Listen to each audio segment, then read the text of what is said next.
All right, I think we're live now. So my guest today is Godless Engineer, and we're going to be discussing anti-theism, what it is, what the philosophy of anti-theism is. Perhaps he can help me understand this online community. And obviously, I think I've been a critic of secular ideology in general and Enlightenment ideology in general. So I'm sure there's going to be some back and forth on the subject of anti-theism once Godless Engineer explains it to me. So first of all, you do, addressing you specifically or directly, you do run a YouTube channel. Perhaps you could describe your YouTube career, what you talk about on your channel, anything else. If you want to give a plug here, it'd be a good time. Okay, yeah. Well, I'm the Godless Engineer. On my channel, I tackle a lot of religious topics and some political topics on occasion. I mainly respond to videos or have interviews or discussions with people. I also do live streams every Friday night. And my position is, anti-theistic. I don't like religion, and I think that eventually religion will indeed go away through education and through being able to explain these so-called supernatural things with natural processes, and people coming to the realization that we don't need a God. And I think that once we shed that God belief, we'll be a better society. All right. So maybe you've done this a little bit in that introduction, but what would your definition of anti-theism be? I would say that my definition of anti-theism is basically being very antagonistic to the idea of religion in general. I think that religion in general has caused a lot of problems in society, and I think that people would be better off without religion, but I don't think that it needs to be ripped away from people. I think that it just will eventually dissolve out of society, and I think that anything that we can do to, I guess, help that dissolving thing happen would be good for society. I'm getting that, to put it more crisply, anti-theism is the belief that religion is bad. You said that several times, but what I guess my question, as somebody who talks a lot about this, is what do you mean by religion, right? Because I feel that there's a lot of vagaries surrounding what religion is and isn't. And because of that, people sort of dodge around the ideologies they do and don't like based on how they define these terms or don't define them. Hitchens was a great example of that. Religion applied to every single ideology he didn't like, and he never used a consistent definition. So do you have a consistent definition in this conversation? Is it theism? Is it some theological persuasion? Is it some other sociological feature of a belief system or a worldview? I would say that religion, as far as what I guess the definition that I'm using, would be any set of beliefs that are dogmatically held or have a set of beliefs that center around a venerated object or person, generally employing supernatural characteristics. Well, I'm not sure what. I mean, until you said supernatural characteristics, you were describing almost every human belief system that's ever existed, including secular humanism. How is secular humanism supernatural? Well, no, I said until you said supernatural. So supernaturalism is the critical thing here. Because, right, for instance, communism, right? Would communism be a religion? I would not classify communism as a religion. But it matched every definition up until you said supernatural. So religion is simply every supernatural belief system? Well, I mean, I don't know. I disagree with that. I don't think that you have to dogmatically hold to any certain version, I guess, of communism. I mean, no, I'm trying to get a definition of religion. I want to know. How about this? How about we work off of the dictionary version? The dictionary version is the belief in and worship of a superhuman controlling power, especially a personal god or gods. And I would say that belief and worship is dogmatically held. I don't know what dogmatically means. Well, people use it sloppily, I should say. okay. So is dogmatically held part of the definition, or is it a claim on top of the definition? Well, no, I mean, I would say that dogmatic is part of the definition. So what does it Dogmatic is mean? inclined to lay down principles as incontrovertibly true. That's what dogmatic is, and I would say that So it means if you believe that a principle is uncontrovertible, then you believe that and incontrovertible, you mean it should not be up to question, right? well, I mean, I believe that's what incontrovertible would mean. Okay, so if a secular humanist says that human rights are incontrovertible, are therefore a secular humanist a dogmatic believer? No, I would not say that they're dogmatic Well, believer. he And just met I your would say definition, that the didn't he? dogmatic applies to what the religion teaches rather than what individual people believe. That you just contradicted it. You said 5 seconds ago that dogmatic meant you held to an incontrovertible principle, and now you're saying hold on. Now you're saying it applies to only some beliefs that are incontrovertible and other ones. No. I said that it directly applies to the religion. That's what I said. I said that it's the religion that is dogmatic, not the people and their beliefs. Okay, I'm not contradicting myself here, although we're really making the definition very confused because I couldn't tell you now what. So all people who believe in God have religion by this definition.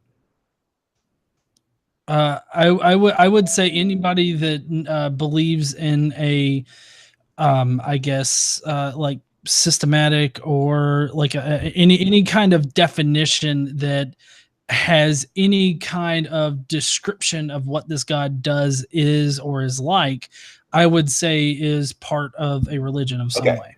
So the two qualities of religion are that people believe in some kind of supernatural being, or they're theists, and they believe and they have incontrovertible principles.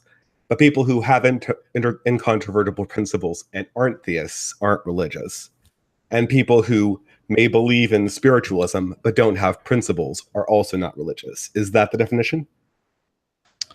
Could you say that again? Okay. So what I got from your definition was that you're proposing that religion has two features to it. A, it's theistic. Okay, the person believes in some supernatural god or gods. And B, that the religion contains incontrovertible principles or objective principles, or principles that people believe in above all other things. So that somebody who was a believer in incontrovertible principles but did not believe in a god would not be religious, aka communists and secular humanists. And people who believed in a god but had no principles would also not be religious. Well, I mean, you're totally separating out the two things here. There's the believer and then there's the religion. Believers can change the religion. I thought we were talking about the definition of religion because we want to be all pedantic and stuff, right? Well, I want to know. Okay, let me give you an example, right? I can tell you don't agree with my statement of your definition. Would, for instance, Christianity would be a religion? Would communism be a religion? I would not call communism a religion. Would for the second time. Would Confucianism be a religion? I mean, I haven't really looked into Confucianism. Would Platonism be a religion? I don't know. Why are we going through this? Because I want to understand what you mean by religion. How you said you're against religion, and I'm getting in a very unclear. I just listed 4 of the more popular religion belief systems of all time, and we're having a hard time classifying them into being religions or not. And you're telling me you're totally against these things called religions, and you can't tell me whether Aristotelianism is a religion. Okay. I mean, if this is all that you want to really discuss about it, I'm asking there's you no discussion for us to have, really. Well, I mean, if you want to go on 2 hours of defining what religion is, and you want to play this dictionary fallacy, then that's fine. I was expecting you to give me a crisp definition in the first few seconds. But so, like, for instance, like how did you come to the conclusion that that religion was was terrible. Well, I mean, it's pretty evident in society. I mean, the societies around the world that are the most religious are often the societies with like the most violence in them. The ones that are, you know, the most secular are often the best ones to live in. If you just look at the Catholic Church in general, they are not any kind of, you know, moral moral entity that anybody should really look up to. I mean, the evidence is all around. I mean, if you look at your daily news, the difficulty it is, I'm doesn't. sure Hold on, I am fucking talking right now. You understand? I You understand. how You're on my conversation works? channel right now, so we No, can do you direct the understand how conversation as we conversation want. works? I talk, then you talk. I talk, you talk. Okay, That's I how thought conversation works. Look, man, I'm trying to be as accommodating as possible. Asking a You're definition interrupting is me. not How is that aggressive. accommodating? You're being a dick. Look, man, I am No, running fine, a go ahead civil and talk. YouTube. Whatever. Hello? Go ahead, talk. Okay. So we're trying to get just an idea of how we would compare a belief system as being good or bad, right? So we could say, okay, is it correlated with rich societies or poor societies is one way. Another way is to look inside societies and do actual sociological studies. Now, I'm sure I know that Friended had brought this up to you before, but I'm familiar with some of these studies, but we just have like decades of data where we look at people with intrinsic religiosity and see that it positively correlates with all sorts of good things. That combined with the fact that if we look historically, we do not really see any type of negative consequence coming from societies that have, well, I should say, atheistic worldviews like Confucianism versus societies that have theistic worldviews like Christianity. So, for instance, if you were to compare the medieval Christian society with the medieval Chinese society, or the late medieval, as I like to say, or the Renaissance, right? You will see that in many ways, the Christian worldview was more open to learning. You see a massive explosion of learning inside the Christian one that you do not see inside the society dominated by a philosophy that does not have a central God as a figurehead. And so by your previous definition is not a religion. So I find that both by historical analysis and also by peer-reviewed research, the claim you're making just seems to be kind of questionable.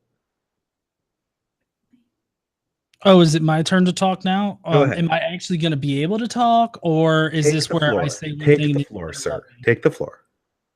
Okay. So you say that there's all of this evidence that atheistic societies don't actually produce like good societies, whereas the religious societies produce good societies. Is that correct? Is that what you said? No, that's not what I said. Okay. I said that sociological studies done where we compare populations that are adjusted for show that there's a positive effect for intrinsic religiosity. Plus, if we take a historical perspective and go through societies, not just in time, I mean, the effect that I think you want to do is you want to compare secular Sweden to animalistic Africa, right? Animistic Africa, right? But that's not. There's a lot of problems with using that analysis scientifically. So, but if you take the long historical view and compare societies of similar technological achievement, the relationship on a society-wide comparison does not seem to bear out very clearly. Okay. I love how you're just building a straw man case for me and then knocking it down as if I actually said anything like that. No, I mean, what is your case?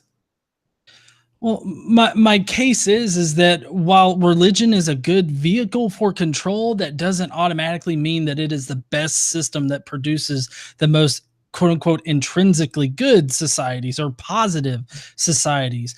I mean, people in the past have used religion for control, and that has been its primary use is control. I mean, I would ask you, like, who actually thought up like the moral laws behind these religions? Who are the actual one? Like, was it actually God from above that gave them these moral laws? Or did the men themselves come up with it, codify it into this religion, and then use that religion in order to extend their control onto a group of people?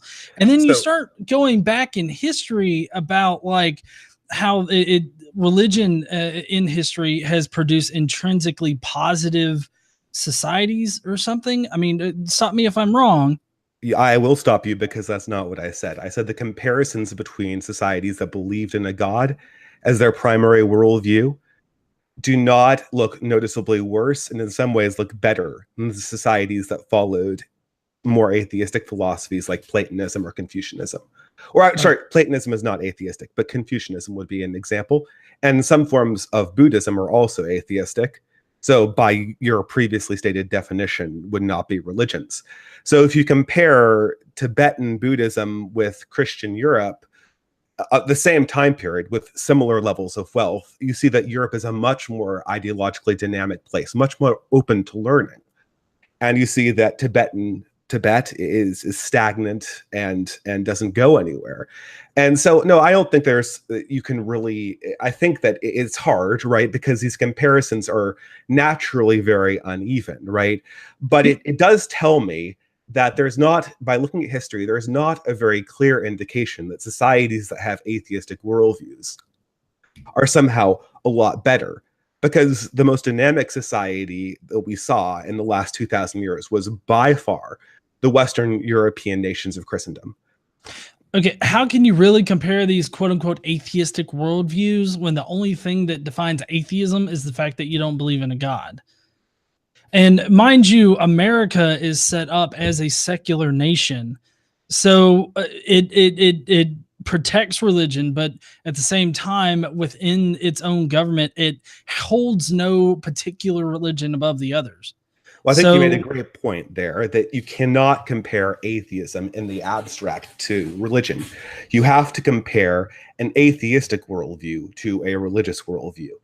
That's the only fair okay, comparison. what's So an you atheistic? couldn't compare Christianity to atheism. You have to compare Christianity to communism, or Christianity to Confucianism, or Christianity to some other belief system that that makes similar moral statements. And that's the only fair comparison. So that's a very good point you made.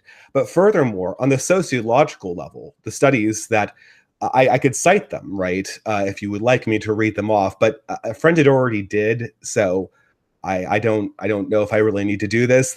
There's a great TonyJack.org has a compilation, and if you go on the Matt Dillahunty debate that had a few months ago, they did a very good compilation of all the research that we've done that methodologically demonstrates that people who have intrinsic religiosity, when you control for everything, have a much higher capacity for trust, goodness, and giving inside their personal relations. And again, we just have so much evidence to back this up. It's hard to know what a better sociological result would be for the comparison.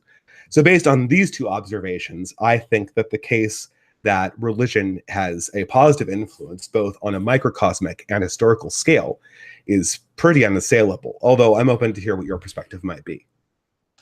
Well, I mean, my perspective is that for every good thing that you could find or put forth about religion, you can also point out the negatives and the horrible things that religion has done.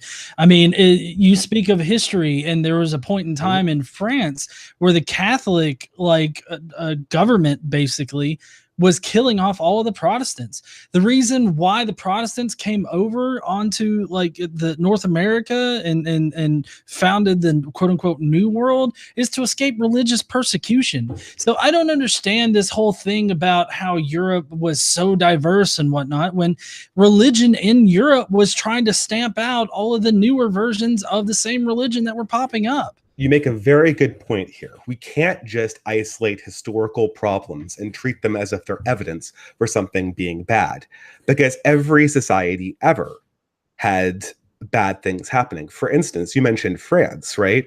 Well, just 200 years after the massacre of the Huguenots, the secular atheist Jacobites, or Jacobin, sorry, I get this confused constantly, pardon me, massacred huge numbers of French peasants on an attempt to drive out religiosity.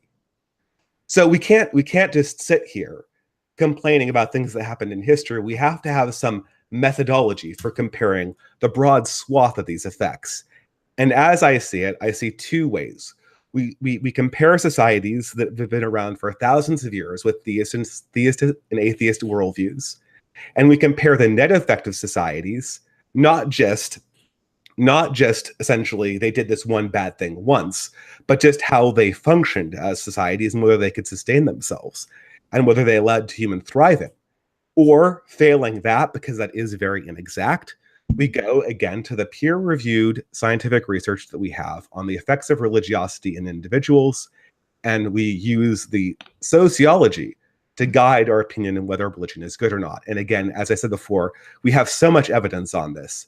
It's hard to know how anti-theism survives coming in contact with it.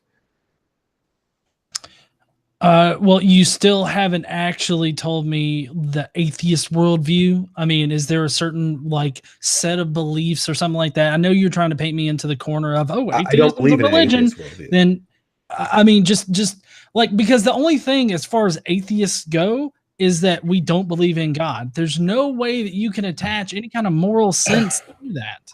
But this is my problem with this, right? Because in order to say that some moral system is better than the other, you can only compare moral systems, well, comparatively. You can't compare them to an abstract, right?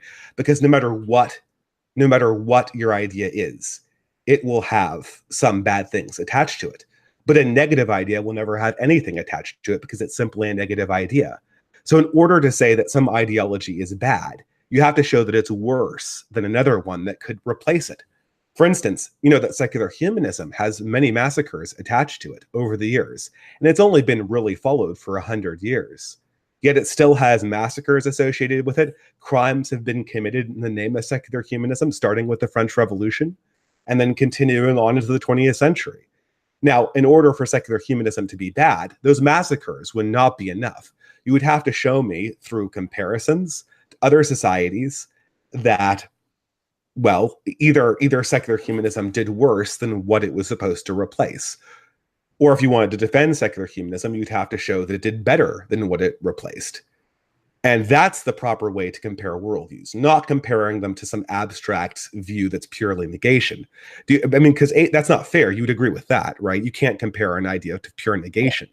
I mean, honestly, I mean, you can't claim secular humanism caused massacres because that is completely antithetical to what we know as secular humanism. Well, you don't think that people claiming to be humanists did kill people in the name of humanism? Are you familiar? No, I didn't. Is that what I fucking said? Well, I don't know, but how is that different than just saying that? How does I'm talking about secular humanism, the whole ideal of it, not how people have implemented it or how many assholes follow it. I'm not talking about the individual people. I'm talking about the idea in general.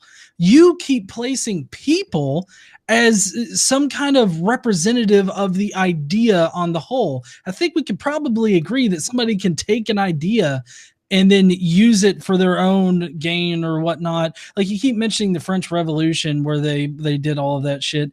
And I would say that while they didn't believe in a God, they were still pushing a very anti-humanistic like agenda there. And I would say that that particular thing is in no way representative of the secular humanism that we have now, nor is it representative of the atheist community now, or even the idea of atheism now. But you know what I'm going to say here, right? Like, no, I am not a mind reader. Well, you judge Christianity not by the ideals it promoted, but by how people implemented it. Oh, no. Now you turned around, and when I gave you the examples of bad things being done in the name of a philosophy you believe in, you said we have to judge it on the ideals and not how it's been implemented.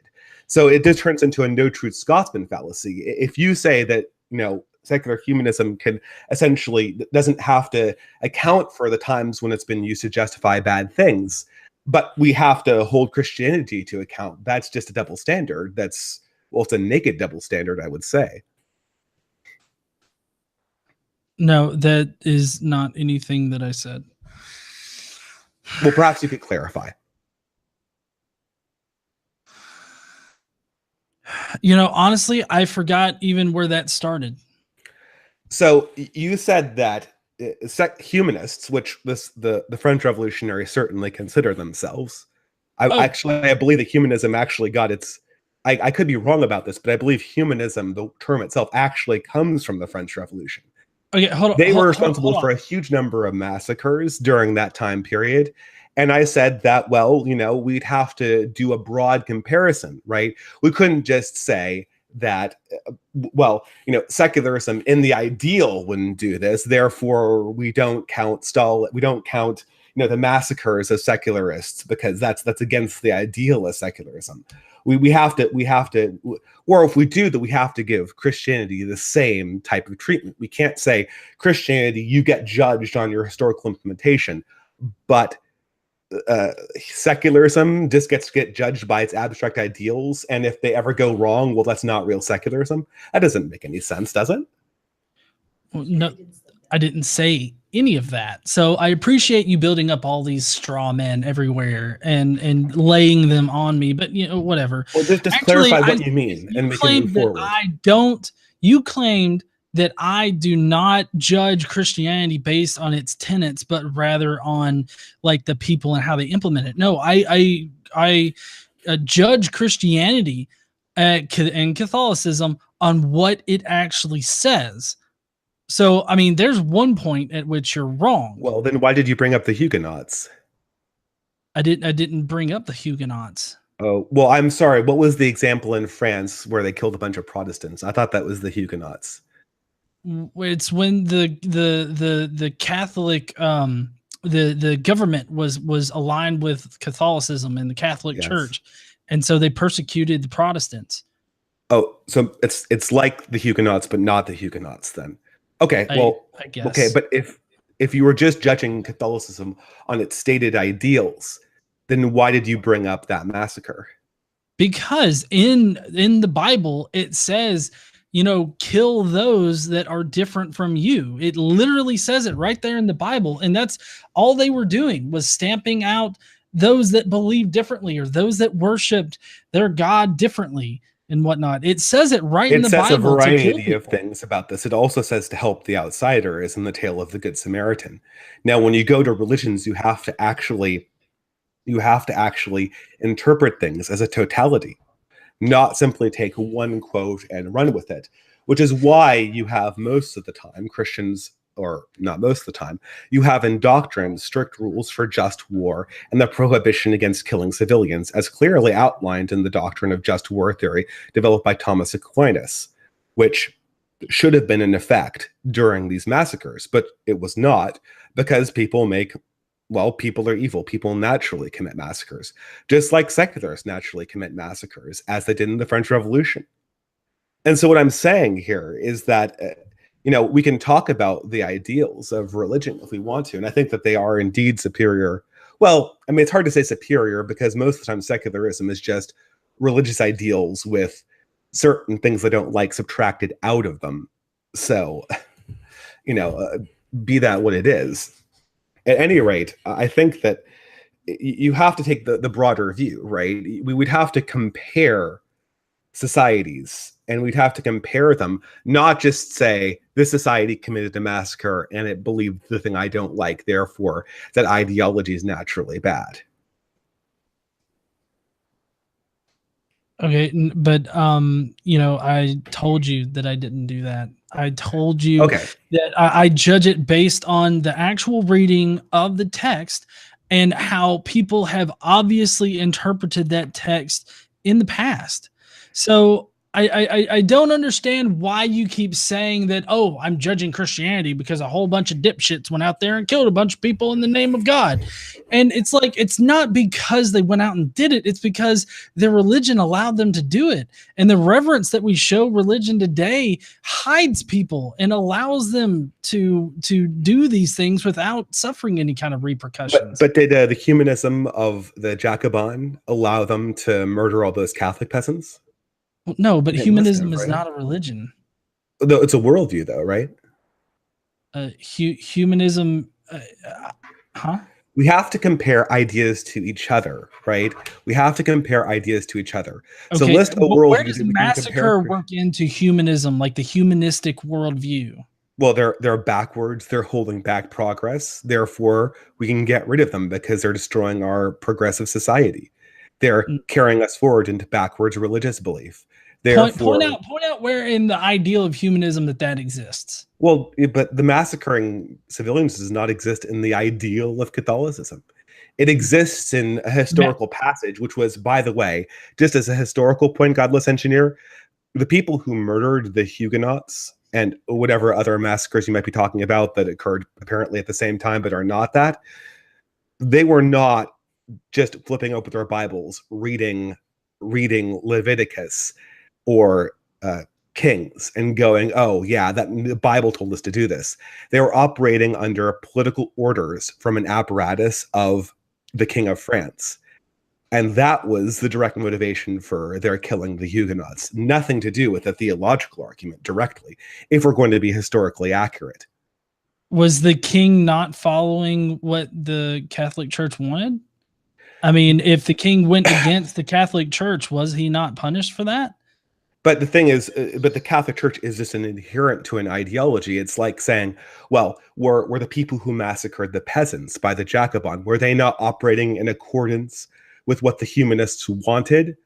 Well, perhaps, but these humanists that ordered the massacres of these peasants, I imagine you believe that they were misinterpreting their ideas, that they weren't living up to them. Okay, And that's yeah, but fundamentally what I say about the King of France who ordered the murdering of Protestants. That indeed he thought he was in possession of this ideology, just like the humanists 200 years after him thought they were in possession of the humanist ideology. And yet his human weakness caused him to make an unmerciful decision and kill people that shouldn't have been killed. It's more or less the same explanation both ways. Okay, does humanism have a passage in it where God tells Moses to go and kill a whole bunch of people just for worshiping different gods? I'm afraid there's no Moses in humanism.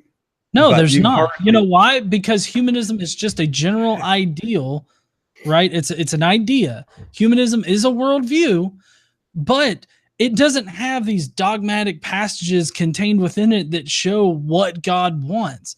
I mean, I've read through the Bible and I'm currently rereading through the Bible.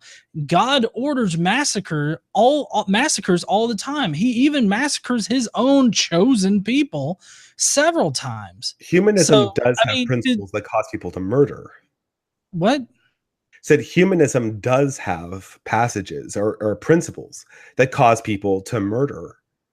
It says that it needs a revolution. Well, in the case of the 18th century humanism, it has a revolutionary commission to bring the world into the new secular age. And to accomplish that commission, it has frequently killed a lot of people. And if we include communism under this banner of humanism, well, the body count goes up so high that you could reasonably argue that communism killed as many people in 100 years as all of Christianity killed in 1,500. Now, Okay. so we see that. Okay, so what I'm getting here is that both worldviews have reasons that people kill people. In the Bible, it's that God may or may not have said that this group of people should be killed at some time in the past. In humanism, it's the implication that certain people stand in the way of progress and the restoration of some secular utopia, and they need to be gotten rid of in order to bring forward progress. So both of them have passages that could be interpreted to encourage violence. But in order to figure out which worldview is the more violent, we would have to not focus on the superficial description of how they potentially justify violence. We would have to actually see how they behaved. Would you agree with that? Well, I think the behavior of a group is important, but also the religious doctrine behind that group is also important. It's important to how they behave. for instance, right? So No, communism please has quit no bringing God, up communism. Communism and humanism, and communism and atheism, they have no relation to one another. well, I no, really because wish you would communism quit is a type bringing that up. communism is a type of atheism, right? So we can see from communism quite No, it's clearly not. that you can kill a lot of people without having a God to tell you so, right? Okay, point to where in a humanist worldview that it says massacre people. Point to when in a communist worldview it says massacre people. No, what? Point to where in a communist worldview it says massacre people. Okay, you're not answering my question with another question. Okay, I specifically asked you in humanism. This is my answer. If you want to listen to where it says do you want to listen to my answer? To massacre people. There is no passage in humanism that says massacre people, and there is no passage in communism that says massacre people. Yet but somehow, let me finish, Godless Engineer. Let me finish. Yet somehow, inside the religion of the worldview of communism, if we would prefer to call it that, somehow in this worldview of communism, despite having no passage saying massacre people, this ideology managed to be one of the bloodiest, if not the bloodiest. And I think it's the bloodiest. It's managed to become the bloodiest ideology that has ever existed on the face of this earth, with no God, with no commandments, and with no scripture that says massacre people. So it seems from this example that it is very possible to have an ideology and a worldview accomplish horrific massacres, being fully atheist, fully secular, and having no scripture and no deity commanding such. That is my point, and that was why I answered it in the negative. Okay, again, communism has nothing to do with humanism or atheism. So I get that you keep conflating. Well, you're right. You're right. I mean, communism is not a type of that communism is an atheist. Are you saying on this stream that communism wasn't atheist? Is that what you're telling me? I'm saying that communism is in no way related to a theology or a you said like communism nothing to do with atheism. Hold on. Am I not? Communism has no aspect of religion contained within it. Please point in the communist theory or communist ideals or anything like that. Point to where it specifies what the religion should be. It clearly specifies in almost all communist writings that the religion needs to be, that the society that emerges from the worker state needs to be atheistic because religion is the opiate of the masses. This is clear in almost all communist writings, and to deny this is to simply advocate something that is manifestly not true in their writings. All communist writings have an element of atheism in them. Maoism did, Trotskyism did, Leninism did, and the original Marxism did, and you better believe that Engels wrote reams about how religion was terrible. How could you maintain here that atheism isn't central or isn't a central pillar of? I'm not saying that all atheists are communists, but to say that communists weren't atheists seems to me just a commendation of absolute ahistoricity.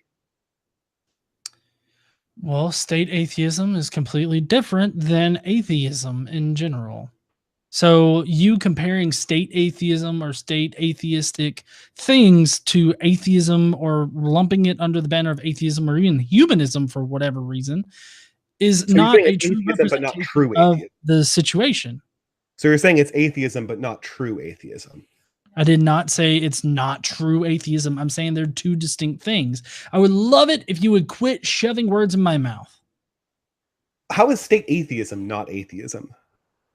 State atheism replaces God with the state, and and requires you to worship the state as if it were a supernatural being.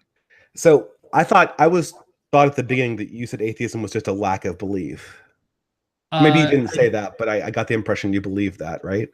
Well, atheism is a lack of belief in a God, but state atheism is completely different from just having a lack of belief in a God. State atheism meets the definition. It falls clearly into the definition you just provided.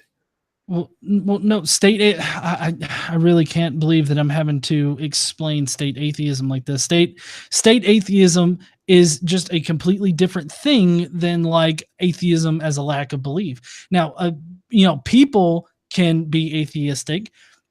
And but I don't see like a government as being able to be atheistic. It can be secular. Like, I mean, you could say that state atheism is secular because it doesn't concern a God, but at the same time, state atheism replaces God with the state so that people are worshiping the state. So they're still worshiping something, whereas in atheism, it doesn't have that. I mean, it literally is just a lack of belief. I feel like we're trying to use definitions so that we've defined things out in a way that if a government becomes atheistic and does horrible things, it then ceases to become real atheism. Because as soon as atheism takes on state powers, it therefore goes from being atheism to state atheism.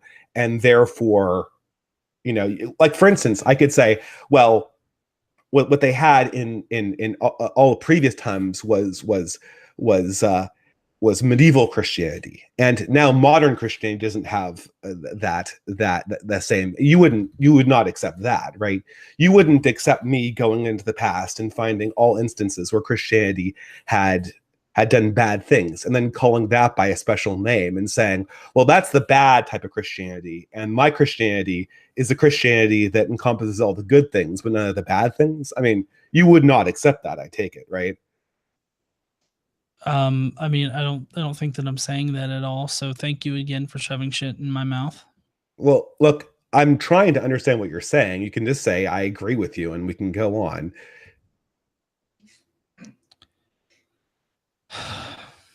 Like, for instance, right? Like, at every time a government takes power and it's atheist, then you've said by definition there never can be any large-scale massacres by atheism. Because by an atheist force, because once atheism gets power, it will then cease being real atheism. Do you see how what I'm objecting to here? Maybe I'm not making myself clear. I simply did not say any of that. No, I'm not saying you said it. I'm saying how does what you're saying not fall into? Okay, this is the misunderstanding. When I say, are you saying this? What I'm saying is, tell me how what you just said distinguishes itself from this thing that I'm proposing, right? As how does classifying all examples of authoritative state power that is atheistic as state atheism not just become a mechanism for excusing atheistic problems by reclassifying it under a different name? I'm asking you, how does what you're saying, which might not be this, distinguish it itself logically from what I'm saying it could be interpreted as potentially? Because people can be atheistic and people can hold to atheism as being just a lack of belief in a God. But just like I wouldn't say that a rock is an atheist because it lacks a belief, I don't think that a government is atheist in the sense of a theological sense. So, like, a government can be Catholic in that it employs the Catholic, like, Bible. It employs Catholic rules and dogmatic beliefs and all that, and it enforces it on a group of people. A government can be Catholic because Catholic is an actual organized system of beliefs, whereas atheism is just lack of belief in God. So this goes back on. And so people that, like, let's just say people take over a government, all of these people are atheist, right? That doesn't mean that the government is an atheistic government. If they employ, like, the people worshiping the state as a deity, then it is state atheism because they're replacing God with the state. And they're saying the state is infallible. And they're using that as a system of control. So from what I'm getting here is that atheism, no action could ever be atheistic, is what you're saying, right? No belief can ever be atheistic. Well, I mean, other than just lacking that belief, I mean, I would say that the Gnostic atheists, they have a belief that God definitely doesn't exist in any kind of form and can exist. So then it ceases to become, right? It ceases to become something that we can compare things to, right? We can no longer use an atheism as a basis of comparison, since it's simply I would say a different way of saying just pure negation, right? I would say that you cannot compare atheism to any government system or any other system of beliefs or system of control. No, I feel that it is completely different. Well, but we can't compare atheism to Christianity under this rubric either. Well, I mean, we can compare atheism to Christianity under the whole idea of whether or not God exists, because Well, that is yeah, the but we only can't question that compare. We can't atheism compare it answers. in terms of whether one is good for humanity and one isn't, because they're not even the same kind of thing. I would say that atheism is neutral, and religion is very much a negative impact on Okay, society. but no, that's not the question I asked. I said, can you compare atheism to Christianity? Because it seems like you're saying that you can't, right? Well, no, I said that we can, but only on the idea that of whether or not a God exists. Atheism I mean, has it's still no moral okay. So declarations. It has no moral rules. It has no I system of thought beliefs. you, It you has can't compare it no. in a I thought I meant this clarification. You can compare the two sociologically, is what you're saying. You cannot compare atheism to Christianity sociologically. Well, I mean, I really don't know. I haven't thought of that about that particular thing. I mean, I think that you can compare it in that atheism would be a neutral impact on it, so it'd be more or less like a control, and then you could compare that to the effects that Catholicism or Christianity or whatever has on a society. No, but it couldn't be that, right? Because what you just said, right? If atheism is a control group, right? If the effect manifests itself, if the effect of this thing results in massacres of dissidents, right? If that's the effect you're testing for, and you're using atheism as the control group, and the effect appears both in your test and in your control, you would turn around and tell me that we should consider the effect not to have occurred in the control group, because the control group, when it manifests this behavior, is not actually using atheism, it's using something else that isn't atheism. And atheism is negation, so it couldn't even possibly be. It couldn't even possibly have happened. Because, Godless Engineer, we've done this experiment historically. We have tried creating atheist states, and they've resulted in the same massacres that we've seen and the same general behavior that we've seen in religious ones. So I'm afraid that if we're treating atheism as a control, we have to grapple with the reality that we've seen similar effects under similar conditions. And trying to take the examples where we have seen similar effects and rename them something won't obfuscate that general observation or that general reality that we're dealing with right now historically. Okay. Well, I mean, I've already covered in this how there are no atheistic governments and how a government can't be atheistic. So I don't know why you keep trying to shove that into my face, but I mean, you seem to want to do that. Because you understand the problem of saying no government can be atheistic if we're No, using atheism as a control group for an experiment about how governments behave, right? no, I don't. Because you've just if you say that we're going to compare governments that are atheists to governments that are non, because that's the question, right? We're going to compare society, or is it societies, right? You've just told me that you will never accept an observation of the effect in one of your groups, which violates the scientific principle. I don't understand how what I've said violates any scientific principles. If you say we're going to judge societies, we're going to judge societies, right, based on how horribly they treat dissidents, right? And this is control group A, which is atheists, and this is test group B, which is theist societies. But then when we run the experiment, on this thing, right? About will these societies kill their dissidents? And some societies in control group A kill dissidents, and some societies in test group B kill their dissidents. Then I turn around and go, okay, look, both the control group and the test group both had instances where we killed dissidents. So there can't be a difference. You turn around and say, well, the instances where the control group kill their dissidents, well, they can't actually be atheists because governments can't be atheists, so it doesn't count. that ruins the experiment that you proposed earlier. Do you see how that works?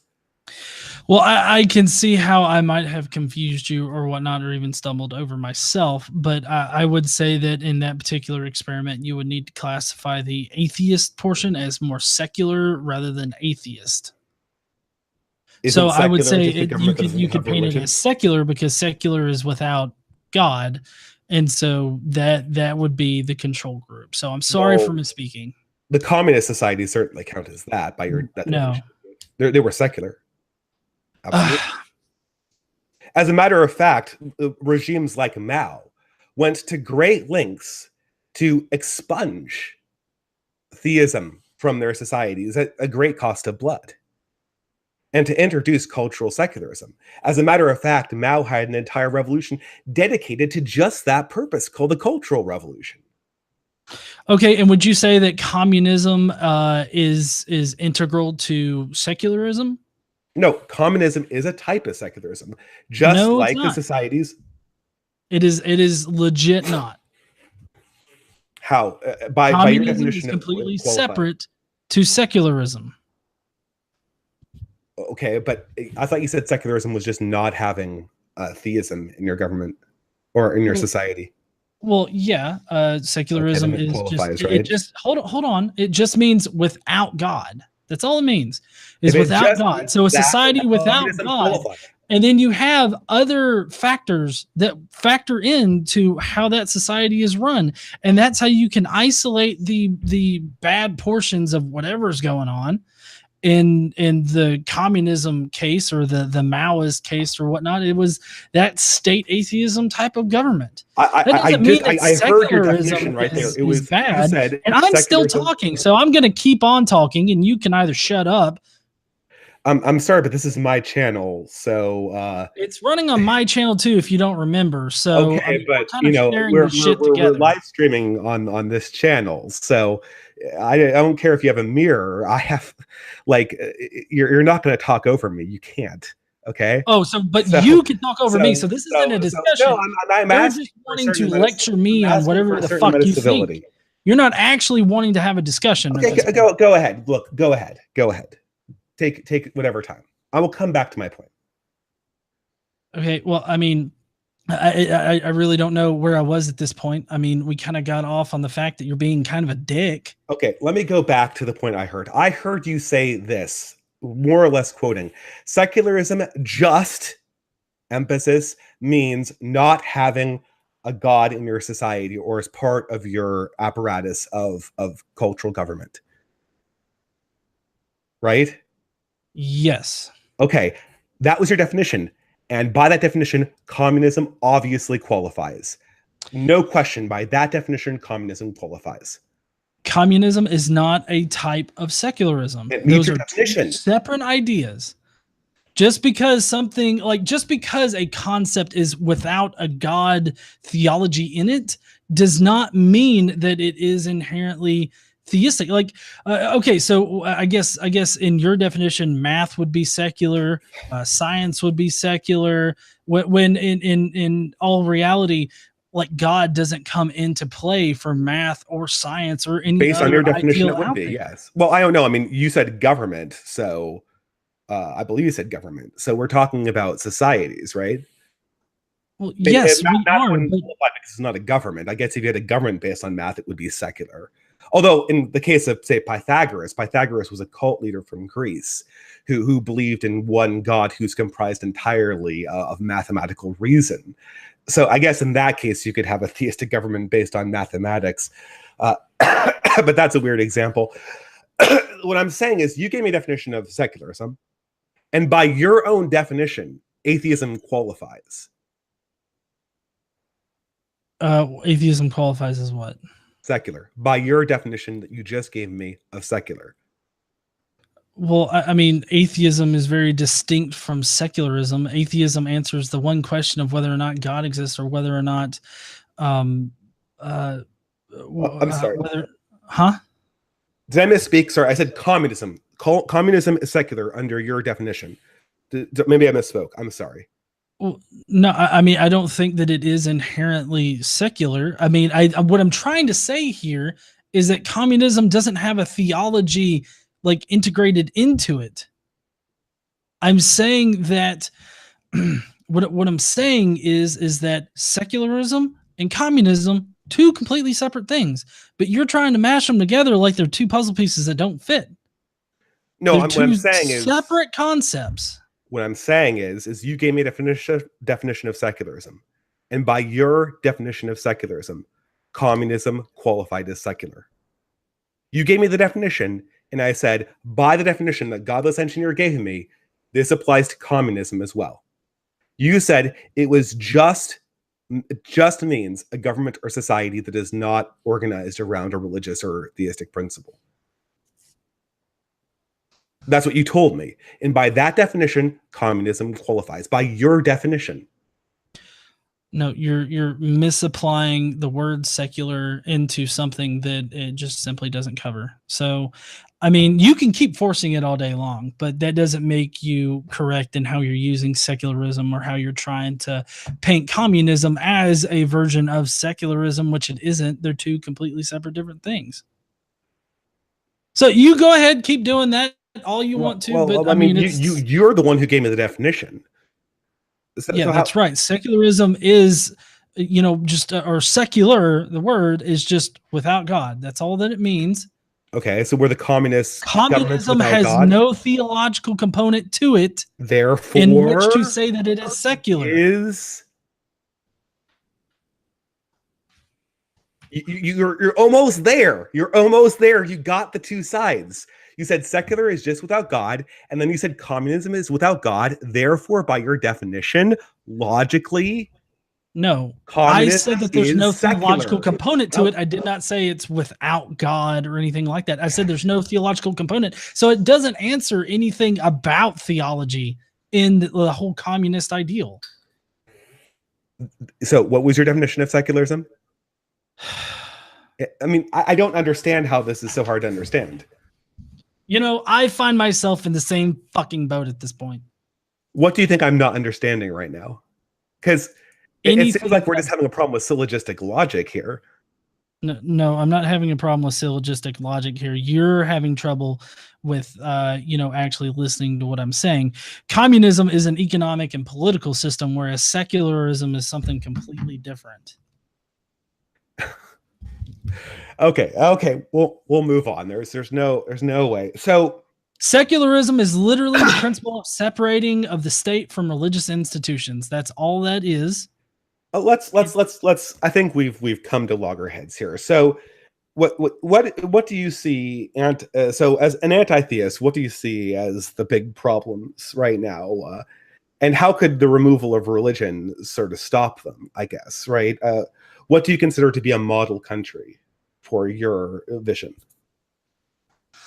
What's a model country? Yeah. I mean, I really don't know. I mean, it would be easy for me to say like one of the secular countries, like I believe Norway secular or something like that. But I mean, then again, I don't think that like one country should be like the model that every other country follows. I just simply don't think that that's how anything is going to work.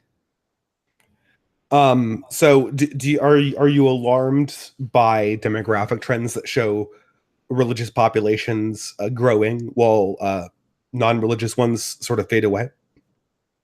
I have not seen any of those kind of statistics. So you well, it's I study all the time, but Pew Research Center has done continuous pollings of worldwide trends in religion.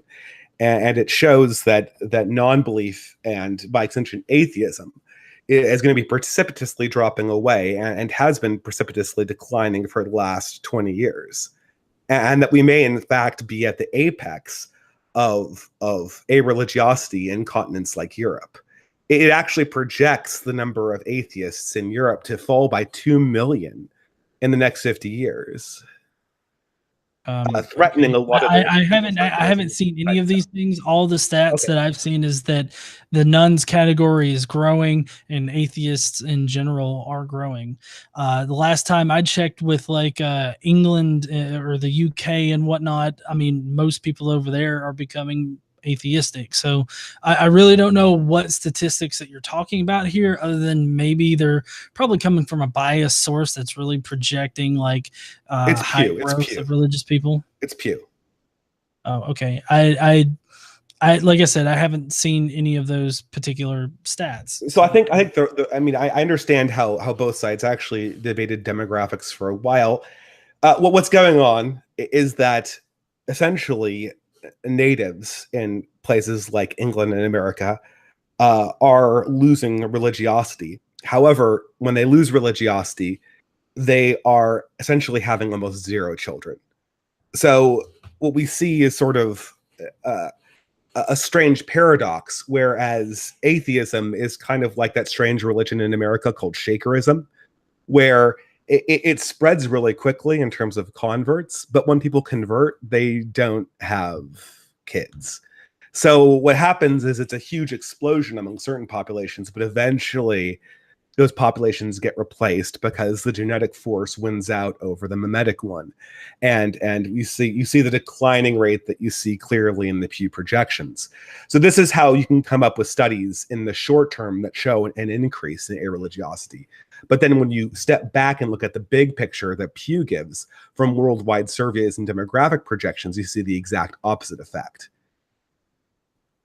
So basically, you said that religious people outfuck atheists, and therefore that's why the atheist group or community will die. Well, I outbreed to be more precise, but yes, actually, Outfuck. quite clearly from the demographic projections we see that. Do you find this alarming?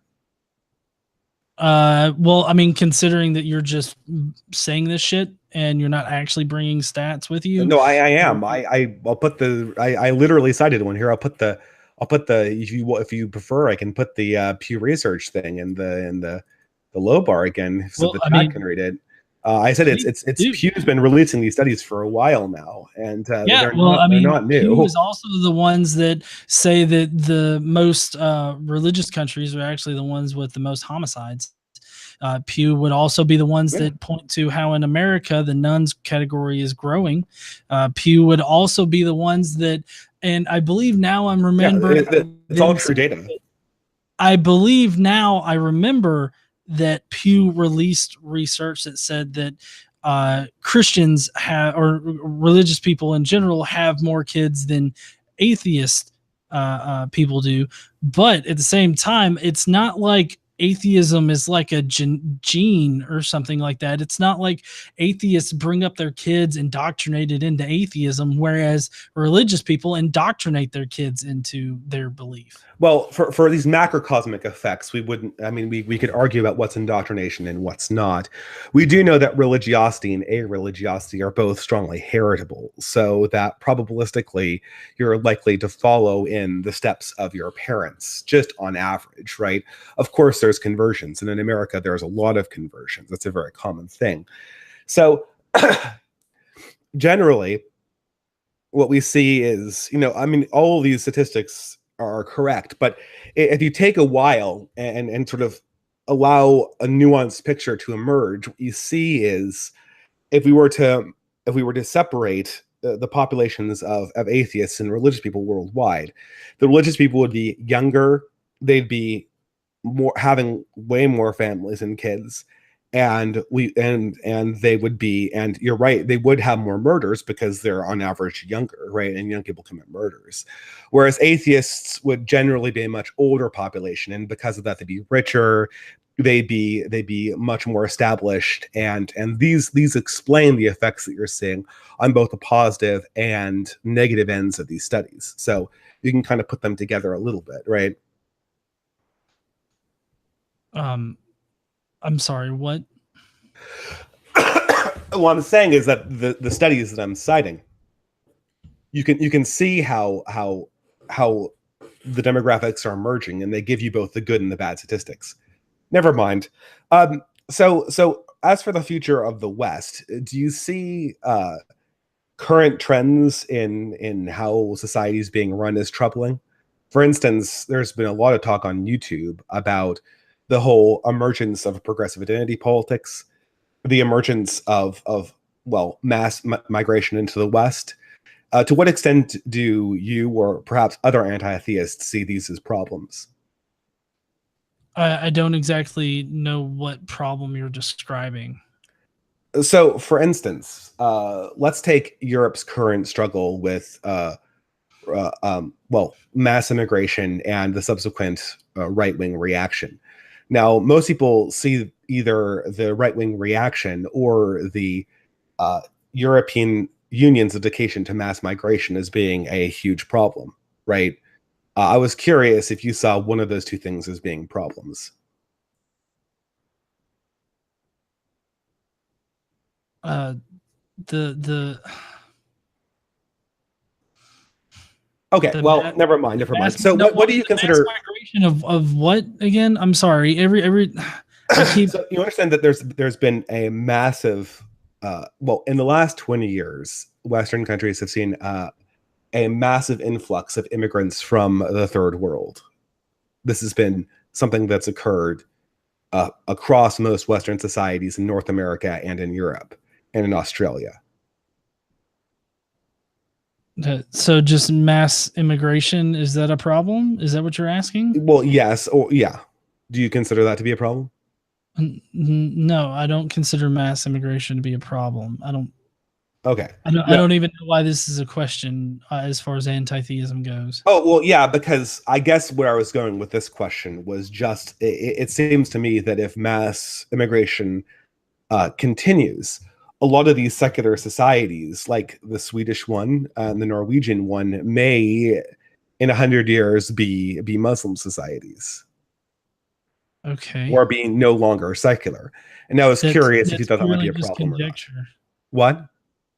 I mean, that's just purely conjecture. You have Well, no way it's of knowing that's statistical going to happen. projection that we can see from. I mean, we didn't pull these numbers out of our backsides. They come from extrapolating on trends that we're seeing right now in the real world and are measuring through actual numbers. I still don't understand how this has anything to do with anti-theism as far as who migrates where. Okay, so never mind. If we perhaps will table the trends with atheism generally worldwide, I'm just trying to get a sense of. So in your mind, the world is secularizing, and what do you see as the big obstacles that anti-theism really tackles?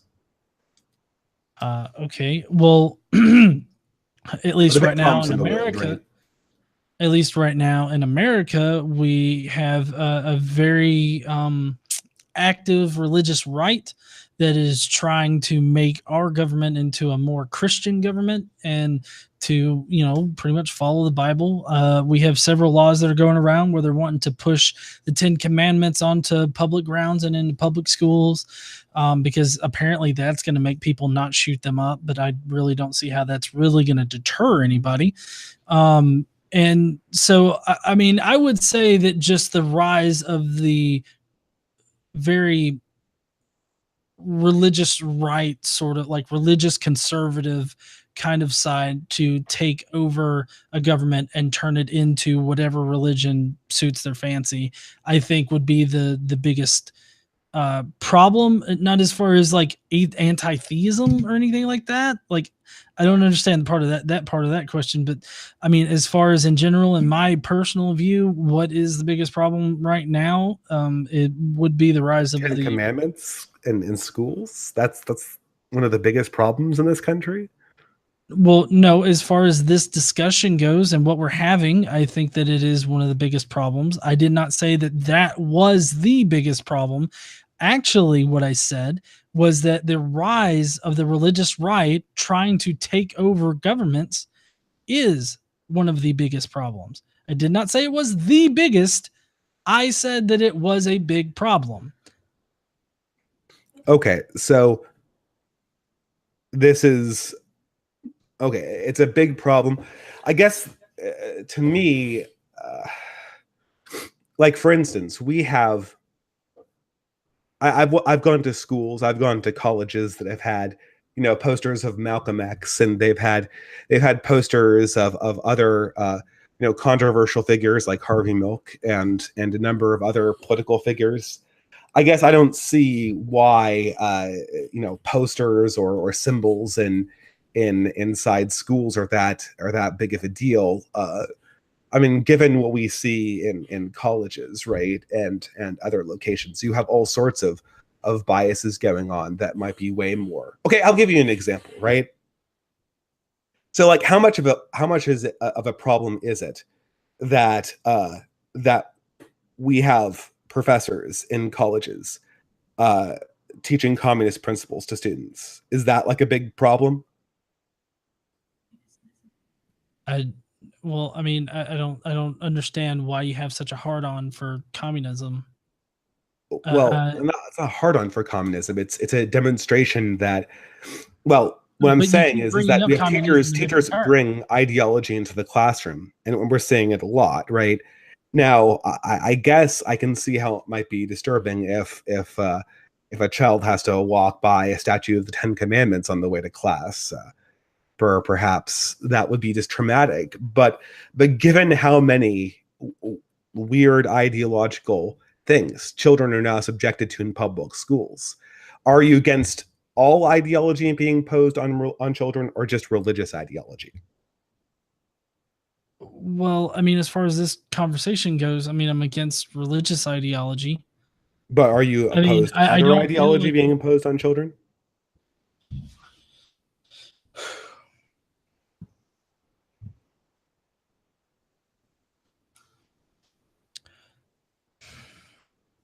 as Well, far why as is this that effective? conversation goes, I am very against religious ideology being indoctrinated into kids. I don't think that any certain ideology needs to be indoctrinated into anybody. Well, I guess I suppose, but I mean, this is sort of an And interesting I like how you question. played down like the whole Ten Commandments and everything. That was one example. The religious right coming up, taking over the government is, in that particular instance, is just the first step in them implementing a theocracy. And theocracies are not a good thing. And they only strip away rights. They only subjugate and oppress people. Can, And can I ask you I a question, like, about this theocracy thing? Like, so I've talked to some people who consider themselves religious, right? Some people even say I'm one of them. But if these people like Rick Santorum, if they got everything they wanted, like everything, the United States would probably be a lot like it was in the 50s. Like the laws would be similar as they were in the 50s. Were we a theocracy in the 50s? I never said that we were a theocracy in the 50s. So if the religious right gets everything at once, we won't be a theocracy. You're asserting that everything that like Rick Santorum wants is the only thing that the religious right wants, and therefore, if Rick Santorum gets everything in his wildest, wettest dreams, it'll just be the 1950s, and it's not all that bad. Whereas, if you actually look at the 1950s, it wasn't all that great for personal rights or civil rights or women's rights. I mean, you're setting us back, and its back is going to be closer to a theocracy while not being a theocracy. So, Okay, I so mean, I mean, I don't. I assume that most people on the religious right's values don't differ largely from Rick Santorum's. So we're not saying that the religious right wants to make us a theocracy. Just it might want to make us a little bit closer to some hypothetical theocracy, right? what about theocracy? Well, you said that Rick Santorum, and since I said Rick Santorum was not largely different from other members of the religious right, that their agenda is not to implement theocracy, but it's rather just, in your words, to make us closer to something that we might call a theocracy. Can I ask you a question? When was the last time that we had theocracy in America? Or when was the last time we had theocracy in England? I mean, I don't know. Right around the Revolutionary War, I would suspect. I mean, I don't know. I can't give you an exact date or anything like that. Well, I'm just thinking of an example of a government in the West that is theocracy. Like, how far back would you have to go in the history of the West to encounter a theocracy of the type that you're talking about?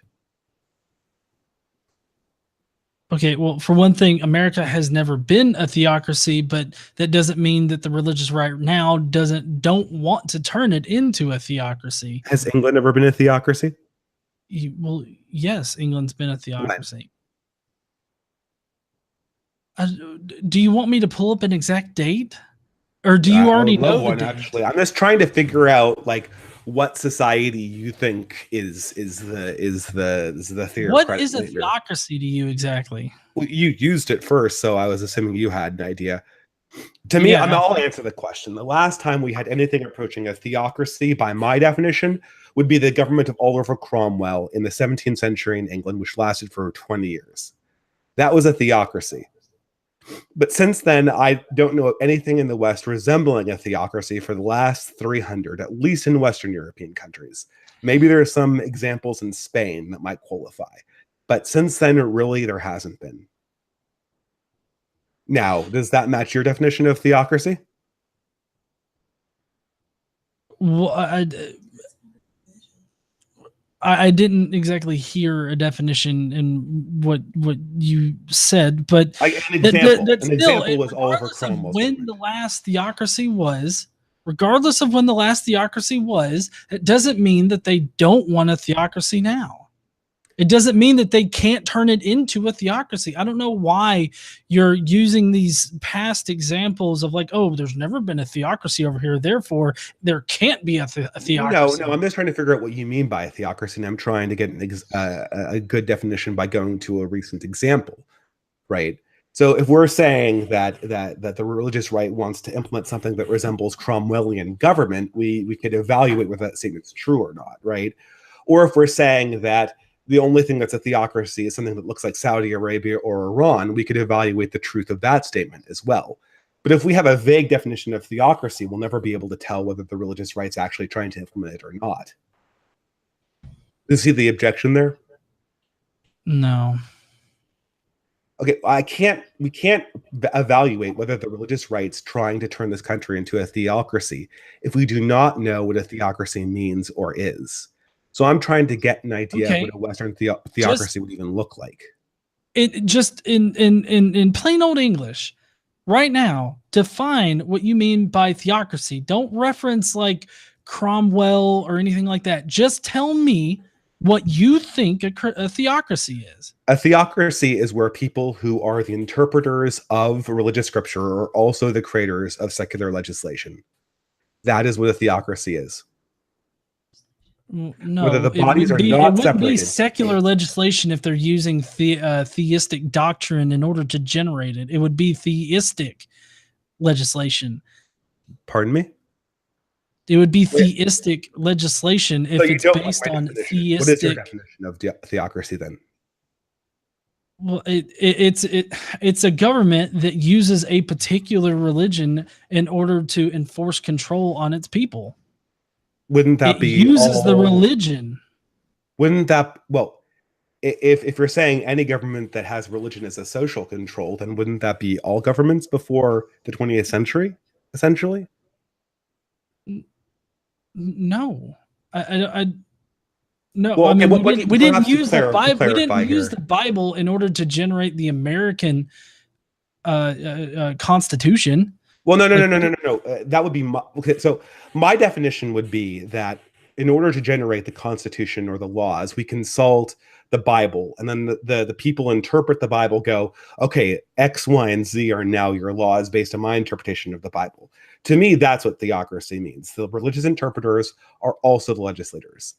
That's the definition. Now, you gave a definition that was good, but it was as good as it was a lot more vague than mine. You said it was any society that used religion as social control or as a way of control. I guess you didn't use the word social.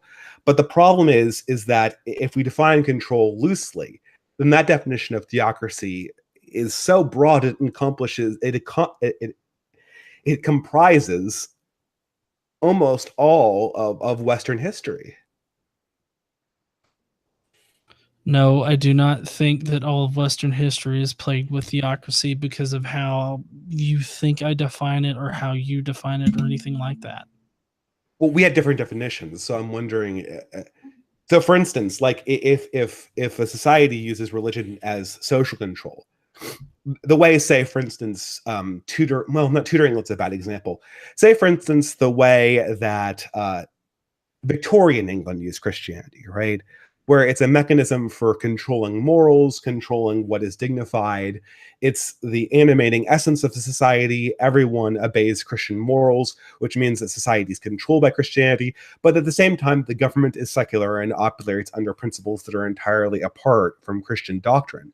Would that be a theocracy, in your opinion? No. It wouldn't. Okay, so it would literally. So are you accusing the religious right of trying to replace the U.S. Constitution with something that would put a series of theologians in charge of creating laws, or what? I guess. No, but that's not also how I define theocracy. Theocracy is making laws based on religious values.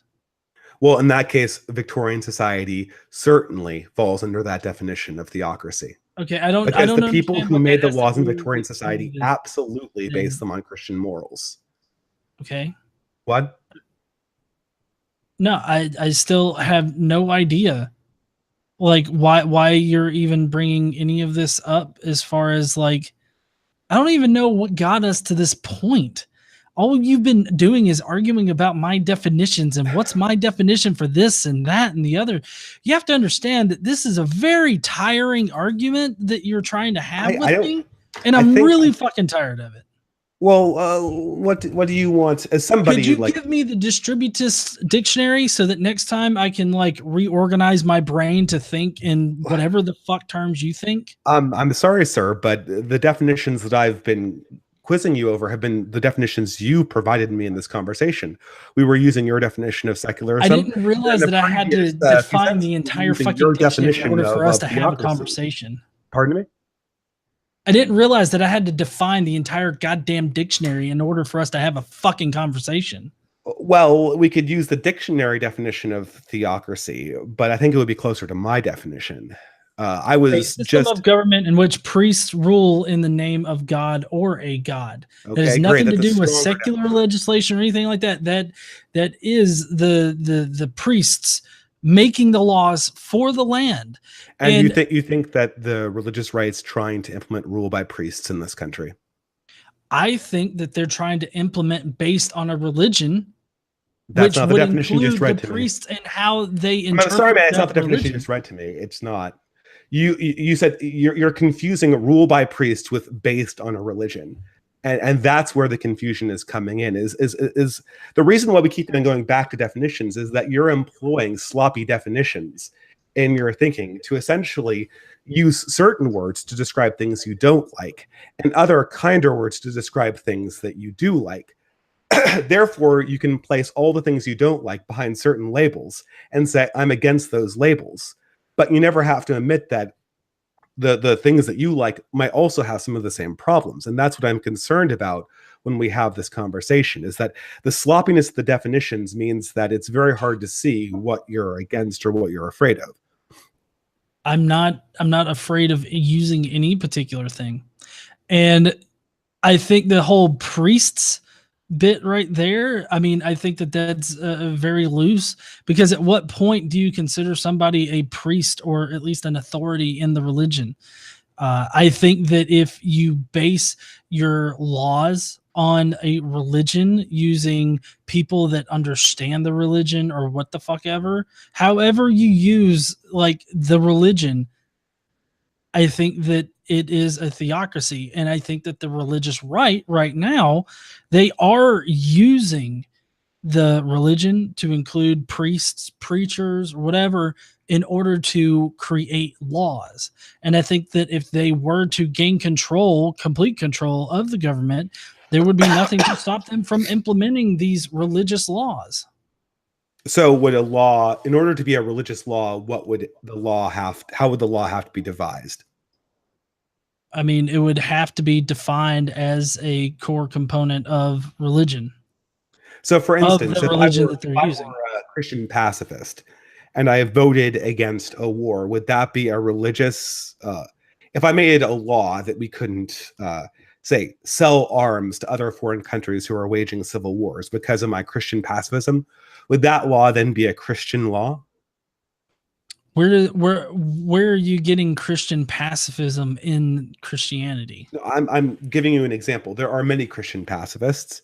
If I were a Christian pacifist and I said, I want to pass a law based on my Christian pacifism that says my army cannot give weapons to other countries in order to win civil wars, and I'm saying I'm voting this way because of my Christian pacifism, would that make the law that I voted on therefore a religious law in the sense that you mean it, in a theocratic sense?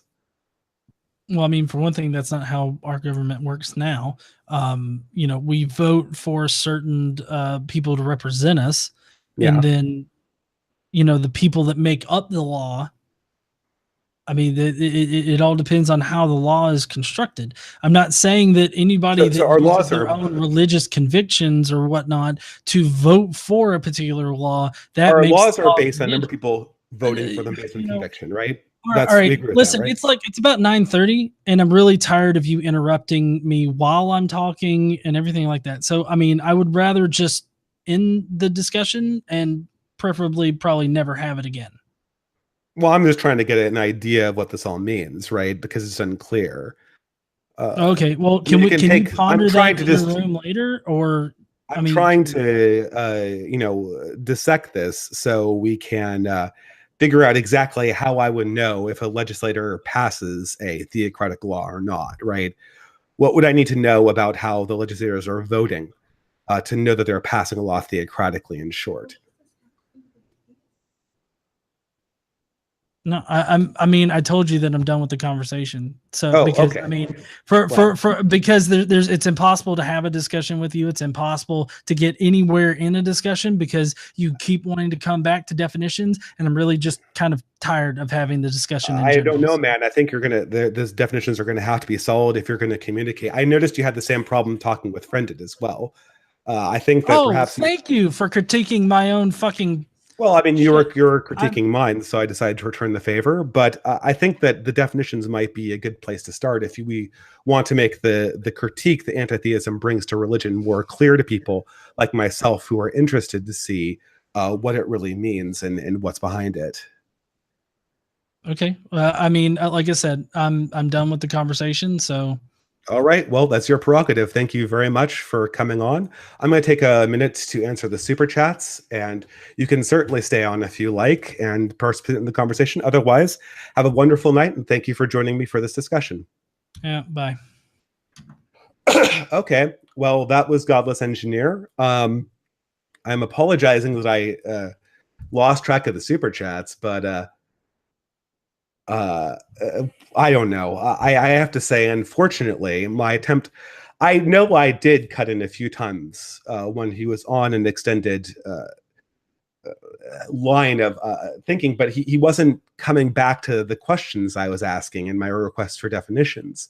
So I don't know how to direct the conversation. I think that at some point you have to, at some point, have clear definitions, and it didn't seem to me, at least, or perhaps I didn't understand how his definitions were meeting up with the things he was telling me, because he seemed to say that it seemed to constantly be changing, right? Like secularism is just government that does not acknowledge God, but somehow when the communist countries do that, they're not doing secularism. So, well, I don't know. Perhaps someone else can explain anti-theism to me on another environment. But let's do the super chats now. Sorry about the delay. Paul Cornelius for $5. When are you going to be hanging out in Berkeley together, mofo?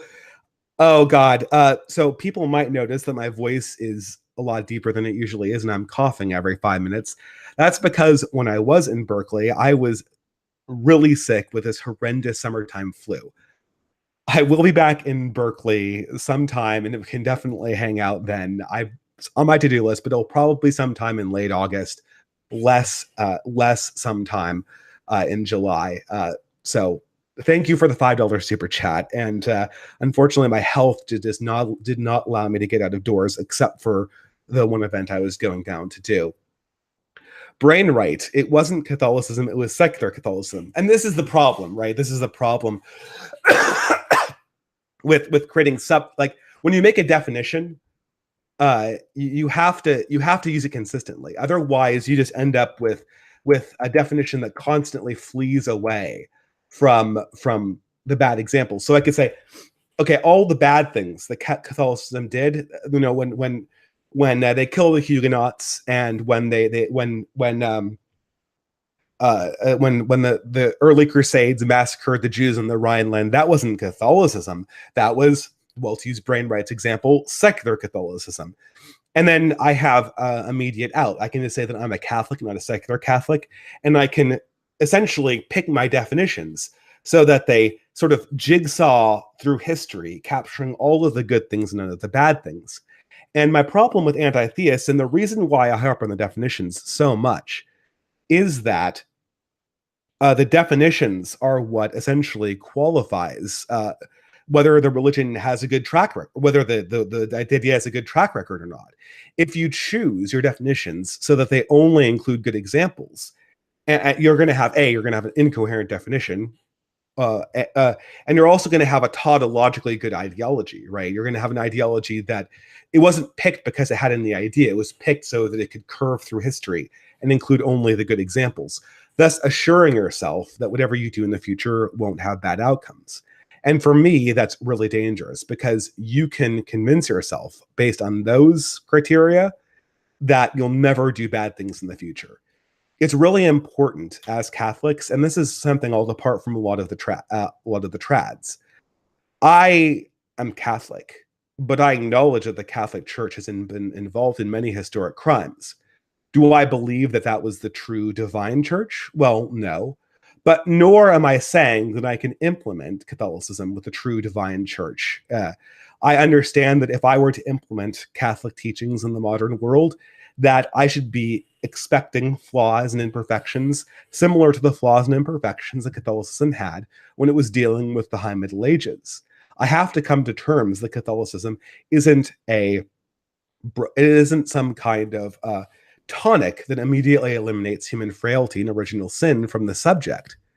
Therefore, I have to be humble. And I think that a lot of atheism and a lot of anti-theism, from what I've seen, is an attempt to reconstruct historical innocence by using words that snake around and never have consistent definitions. So thank you, Brainwright, for $10. Purveyor of Mercy, $2.99 Australian. Did someone drop you on your head as a baby? Not to my recollection. Although this head cold might make you think that my vocal cords had, right? So, but to my knowledge, I'm suffering from no serious head injury. Although maybe the Purveyor of Mercy is talking about Godless Engineer.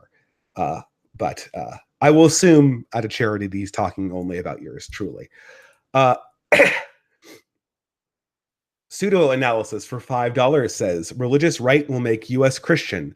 Bad and completely plausible. Sharia law in Europe? Huh? What? Well, that's kind of funny, right? Because in Europe,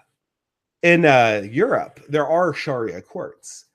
And Sharia courts literally would be that religious interpreters get to implicitly make laws, because the Sharia court enforces a Sharia as if it were a law. Who developed Sharia? Religious interpreters. Therefore, co-locating religious interpretation to the same people that do legislation. Therefore, meeting my stronger definition of theocracy. Sharia courts would obviously also be something that would meet Godless Engineer's definition of theocracy as well. Although I didn't have time to ask him that before he left. But perhaps we can ask him that on Twitter or something, and he might oblige us with an answer. It was also unclear to me whether there was an agenda to literally erect priests as the creators of U.S. law. This is sort of I call this the Handmaid's Tale thing. I mean, everywhere you go around in the communities I hang out with, you'll see all these secular progressive feminist types just locked into this Handmaid's Tale TV show. I think it's on Netflix or something like that, right? And they're just convinced that like Donald Trump and, well, in particular Mike Pence, you know, the master of electrical gay therapy himself, they're convinced that Donald Trump and Mike Pence are going to implement this in the Handmaid's Tale world. The Handmaid's Tale, for people who haven't necessarily read the book or seen the show, is essentially a secular nightmare of a theocratic United States where legislators are religious interpreters, and you literally do have. I mean, it's not even Cromwellian in its implementation. It's almost like if 1984 had the Bible as its justification. It's utterly cartoonish, right? But at any rate, the everyone's convinced in a lot of my communities that Mike Pence he's got his finger on the trigger of the Republic of Galahad, and he's going to go off any second. So thank you, Pseudo Analysis, for $5. Tom 286 says, tell Godless Engineer that the 90s called and wants its politics back. Well, yeah, I mean, I wouldn't say that this is really the 90s idea. When I was in the 90s, I remember that everyone was kind of like, people were afraid of the religious right. People were sort of like dismissive of it, right? Like Kurt Cobain wasn't like a Christopher Hitchens type, right? He was much more interested in his own poetic vision of the world. It wasn't really until the late 2000s that you got like popular culture creators and people on online forums just obsessing over this threat of theocracy. And that's kind of funny because the high point of evangelical dominance was in the early 90s. So at no point did any of these anti-God fanatics ever intersect with the era in American politics where religious politicians were really at the premium. And now, I mean, with Donald Trump, I mean, Donald Trump is a religious ignoramus. He just quotes Bible passages. He didn't know what they mean, right? He understands that he has to enact or he has to perform Christianity, but he's not Christian by any reasonable definition. And maybe Pence is, but again, is Pence different than anyone else who was a politician in 1992? I mean, it's arguable that Pence's position on homosexuality is essentially Bill Clinton's position on homosexuality and religion from the early 90s. So, I mean, if we're talking about a shifting of the Overton window, I'm afraid it's just moved to the left since then. So again, I don't see how reality kind of segues into this. Okay. Well, that seems to be the end of the questions. If anyone has any more questions that they want to, I'll let for a few more minutes. Again, I'm took a little bit pause in video making. I'm working on a variety of other projects for this blog ultimately that I can't yet reveal. But I will be back to video making at some point this week. I know this is the third live stream in a row without an edited video, but I assure you that there'll be more content coming. So at this, I'll just sign off and bid everyone a wonderful night.